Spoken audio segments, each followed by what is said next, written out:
ዛሬ የምነግራችሁ ነገር ምናልባት በትምህርት ቆይታችሁ በህይወት ኑሯችሁ ዘግይታችሁ የምትረዱት ነገር ነው። እድለኛ ከሆናችሁ ቀድማችሁ ተረድታችሁ መተግበር ትጀምራላችሁ። እስኪ አስቡት። በጠዋት ተነስታችሁ ዛሬ አሪፍ ቀን ነው፣ ብዙ ነገር ሰራለሁ ብላችሁ ፕላን ታደርጋላችሁ።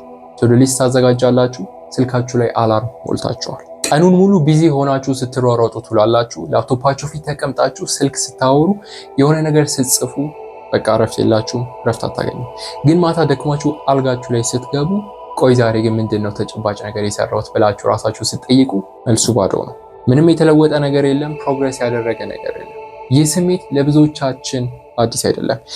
ህይወታችንን ለማሻሻል እንፈልጋለን፣ ግን የሆነ ቦታ ላይ ስታክ ያደረግን ወይም የተገታን ይመስለናል። በየቀኑ ዩቲዩብ ላይ እና ሶሻል ሚዲያ ላይ በሺዎች የሚቆጠሩ ቪዲዮዎች ስለ ፕሮዳክቲቪቲ እና ሞቲቬሽን የሚመክሩ አዳዲስ ሃኮችን እናያለን። ግን እውነታው ምንድነው?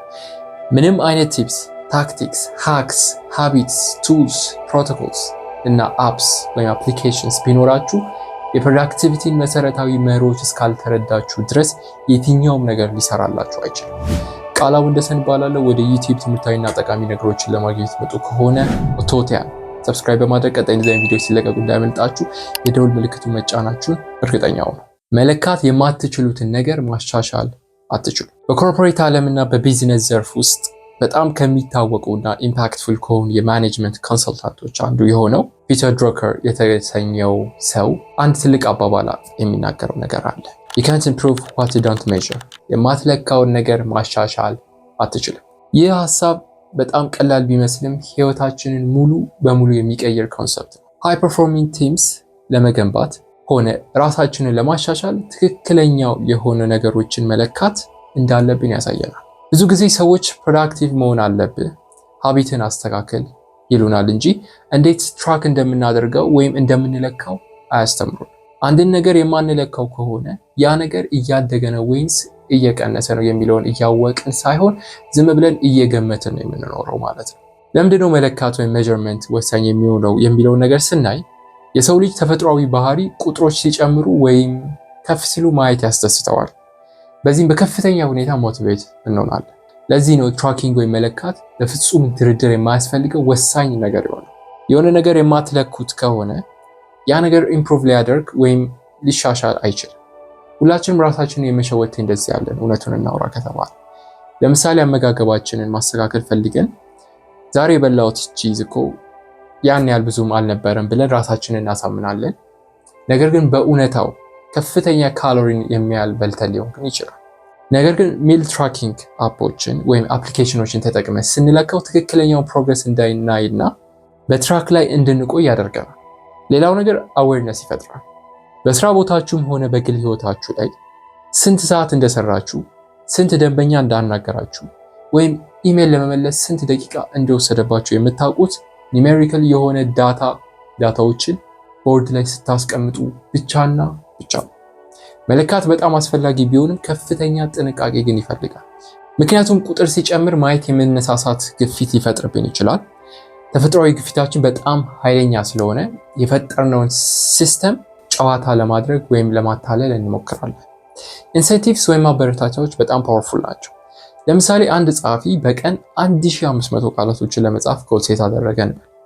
ከጥቂት ሳምንታት በኋላ ይሄ ሰው የቃላት ቁጥሩን ለመምታት ብቻ ሲል ምንም ትርጉም የሌላቸውን በሺዎች የሚቆጠሩ ቃላቶችን መጻፍ ይጀምራል። በዚህ ምክንያት መጽሐፉን ከማሻሻል ይልቅ ለራሱ ተጨማሪ የኤዲቲንግ ስራ እየፈጠረ ፕሮግረሱን ይጎትተዋል። ሌላ ምሳሌ ልስጣችሁ። በኮቪድ ጊዜ ወረርሽኙ በነበረበት ጊዜ በሳምንት ውስጥ የምንሰራው ሰዓት መለካት ብንጀምርና ብዙ ሰዓት ሰርተናል በራሳችንን ፑሽ ለማድረግ ብንሞክር ይፈጠራል። ከጥቂት ወራት በኋላ ብዙ ሰዓት እየሰራ እንደሆነ እናያለን። ነገር ግን ሳናስበው ጊዜያችንን ምንም ትርጉም በሌላቸው አሰልቺ ስራዎች ሞልተን ሊሆን ይችላል። ዋናና ጠቃሚ ከሆኑ ስራዎች ትኩረታችንን አንስተን ኤነርጂያችንን በከንቱ እናባክናለን ማለት ነው።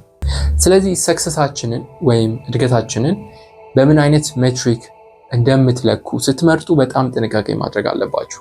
የምትመርጡት ሜትሪክ የራሱ የሆነ መጥፎ ጎን ስለሚኖረው እንደ ሁኔታው ሜትሪክሳችሁን ደጋግማችሁ መቀያየር ሊያስፈልጋችሁ ይችላል። ለምንድነው ብዙዎቻችን መለካት የምንፈራው የሚለውን ወሳኝ ጥያቄ ስንመልስ የመጀመሪያው ነገር ፍርሃትና ዲስኮምፈርት ነው። ትክክለኛውን ዳታ ማየት ያስፈራራል። ስልካችን ላይ ስክሪን ታይም ስናይ በቀን ለ4 ሰዓት ቲክታክ ላይ እንዳጠፋን ስናውቅ ይደብረናል።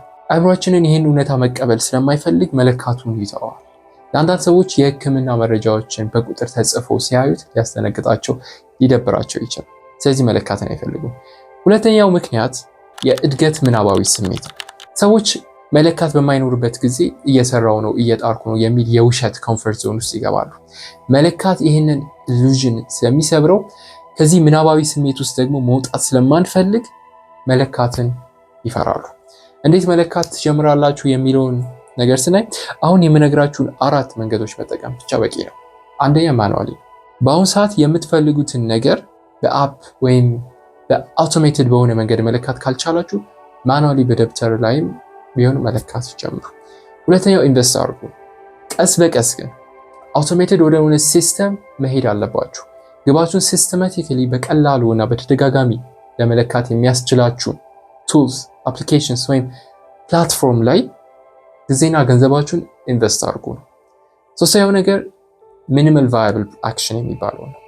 ሁሉንም የህይወታችሁን ክፍል በአንድ ጊዜ መለካት አትሞክሩ። በጣም ቀላልና ዱረብል ከሆኑ ትናንሽ ነገሮች ጀምሩ። ለምሳሌ ገንዘብ አያያዝ ላይ ችግር ካለባችሁ በዚህ ሳምንት ያወጣችሁትን ወጪ ብቻ መዝግቡ። አራተኛው ነገር ፐርፎርማንስ ጎል ሴት ማድረግ ነው። መለካት ከመጀመራችሁ በፊት ቀስ እያላችሁ ኢንክሪመንታሊ የምታሳድጉትን ጎል ሴት ማድረግ አለባችሁ።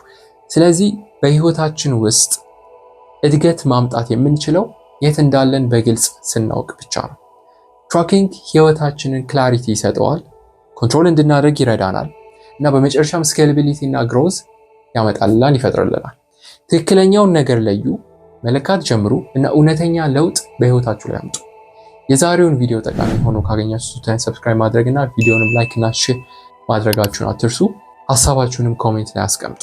በቀጣይ ሳምንት በሌላ ቪዲዮ እና በሌላ ሀሳብ እስከምንገናኝ ድረስ ለምን በዚህ ፈጣን በሆነ ዓለምና ዘመን ውስጥ ማህበረሰቡ ለምን ማሰብ እንዳቆመና እንዳቃተው ማወቅ ስላለባችሁ እናንተም በዚህ ችግር ተጠቅታችሁ ሊሆን ስለሚችል ይህንን ቪዲዮ ማየታችሁን እርግጠኛ ሁኑ።